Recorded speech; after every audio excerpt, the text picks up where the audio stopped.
ये धमाका याद है? ये हमला यमन पर हुआ था। इस धमाके ने यमन को इतना बड़ा जख्म दिया कि दर्द तेहरान तक हुआ। लेकिन इजराइल के इस हमले के बाद अचानक यमन को जैसे बूस्टर डोज लगा दी गई है।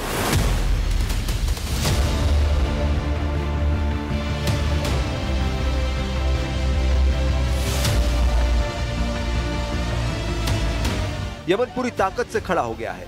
यमन बता रहा है कि इजराइल पर अब 2 गुना ताकत से हमला होगा। इजराइल के हमले में अपने प्रधानमंत्री और कई मंत्रियों को गंवाने वाला यमन इस शक्ति प्रदर्शन के साथ इजराइल को ललकार रहा है। ये यमन की राजधानी सना है। ईद मिलादुन्नबी के मौके पर पूरा शहर इकट्ठा हुआ है।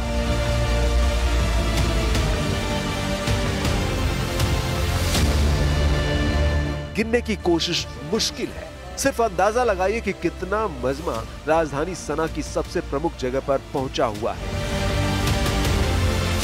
एक हफ्ते पहले तक यमन अपने प्रधानमंत्री का गम मना रहा था, लेकिन अब ईद मिलादुन्नबी का मौका है। पूरा यमन पैगंबर की जयंती का जश्न मना रहा है। ड्रोन से ली गई तस्वीरें बता रही हैं कि राजधानी सना का जोश क्या है। 35 लाख की आबादी वाले शहर सना में इतने लोगों को एक जगह इकट्ठा देखकर यमन के दुश्मन खौफ खाएंगे। ये वीडियो इस बात की गारंटी देना चाहता है। यमन की हूती सरकार का मैसेज साफ है, तुम कमांडर 10 मारोगे, हमारे 10,000 कमांडर तैयार हो जाएंगे। 28 अगस्त को इजराइल के हमले में यमन के प्रधानमंत्री और उनके 9 मंत्रियों की मौत हुई थी। यह हमला यमन को बहुत बड़ा झटका बताई गई। जाहिर है, पॉलिटिकल लीडरशिप को खत्म किए जाने के बाद जब यमन के लोग इतनी तादाद में बाहर निकले हैं, तो यह सिर्फ ईद मिलादुन्नबी का जश्न नहीं है। यह इजराइल को बताने की कोशिश है कि यमन नहीं डरा है, ना डरेगा।